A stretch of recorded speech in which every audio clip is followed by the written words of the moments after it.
Assalamualaikum warahmatullahi wabarakatuh. Selamat sore semuanya.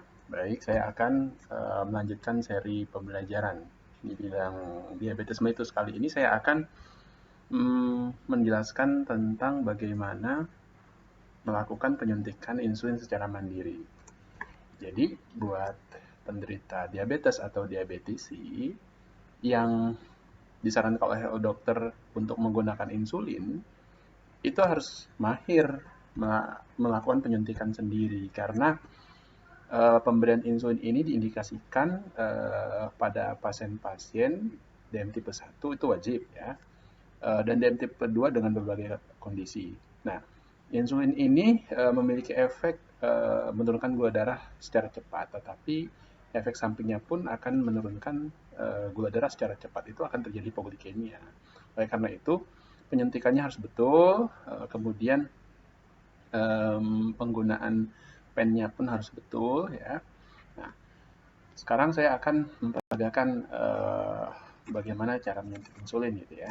Jadi bahan yang diperlukan seperti ini. Ya, ini model insulinnya ya. Ini insulin seperti ini. Jadi dulu itu insulin itu bentuknya disuntikan pakai jarum dan lebih mengerikan. Dan sekarang bentuknya sudah berbentuk pen seperti ini dan bisa ditutup kemudian taruh di kantong ya, di saku, dan bisa dibawa kemana-mana ya. Nah, ini insulin ya. Insulin kita lihat di sini ada sampai berapa nih, sampai dosis sampai 250 unit ya, 250 unit. Ini ada tutupnya seperti ini ya. Kemudian ini adalah jarumnya ya, jarum seperti ini. Jarum insulin itu mungkin sangat tipis sekali ya, sangat tipis sekali. Nah, ini kalau saya pasangkan seperti ini. Nah, sampai terdengar suara klik gitu ya. Sampai pasang nih, oke. Kemudian jarumnya bisa dilihat. Tuh, sangat kecil sekali. Ya, kayaknya sekali sehingga kalau fobia jarum menggunakan insulin pen ini uh, tidak, kalau ada fobia jarum menggunakan pen ini sebenarnya agak kurang pas gitu ya, karena jarumnya kecil sekali sebenarnya. Kalau misalnya ada alasannya tidak mau menggunakan insulin karena takut jarum, ya jarumnya sebesar ini agak kecil ya. Nah, ini saya pasang ya. Oke, saya mulai ya. Jadi sebelum menggunakan insulin, saya akan buka dulu ya. Pas. Nah, insulin ini harus diputar-putar seperti ini dulu ya, supaya nanti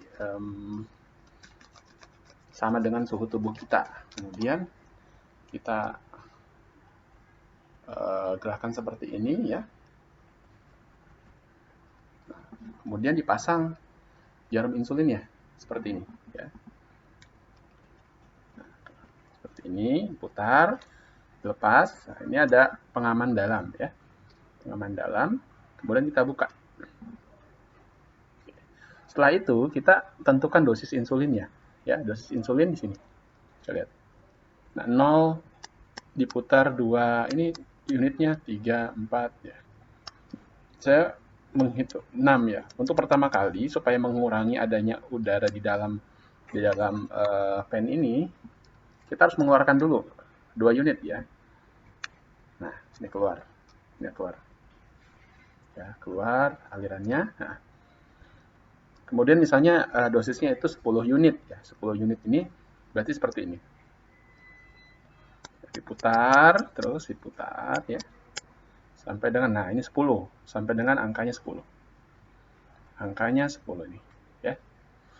Oke, angka 10. Kemudian daerah mana yang akan saya suntik? Ada yang takut di perut katanya, boleh. Nah, ini daerah-daerah hijau ini. Daerah hijau ini ada daerah yang diperkenankan untuk suntikan insulin ya. Nah, kemudian ini daerah sini, daerah perut ya. Ini pusat, bisa diputar sini. Kalau sehari 4 kali suntikan bisa diputar di sini. Nanti saya akan jelaskan bagaimana di channel berikutnya cara penyuntikan tempat-tempat supaya tidak menyebabkan lokasi satu lokasi disuntik itu akan menyebabkan komplikasi namanya lipodystrofi. Jadi kelainan kulit di posisi lemaknya sangat banyak di situ. Nah, kemudian di sini, di ini, ya, di sini, nah, sini atau di sini, ya. Kemudian di belakang, di pantat juga. Tapi kalau untuk mandiri agak susah. Lebih enak kalau mandiri di sini dan di perut, ya. Di pantat bisa, ya, di pantat bisa. Kemudian di paha bisa. Di paha bisa ini, ya, di paha bisa, ya. Nah, tutorialnya seperti ini. Jadi, kalau di kulit saya, seperti ini ya. Kulit saya ini, nah, ini dicubit dulu, dicubit seperti ini. Karena dia suntikannya subkutan, jadi harus kita kena kutan gitu ya. Di bawah kulit. Karena di situ ada lapisan lemaknya. Dicubit begini, kemudian disuntik gitu ya. Nah, seperti ini. Saya ini orang tiduran ya, kita cubit sininya, terus kita suntikan. Sebelumnya kita pakai kapas alkohol, dibersihkan ya, dibersihkan kapas alkohol supaya bersih, tidak terkontaminasi bakteri kulit. Kemudian dicubit ya, cubit seperti ini, tegak lurus, disuntikan, gitu ya.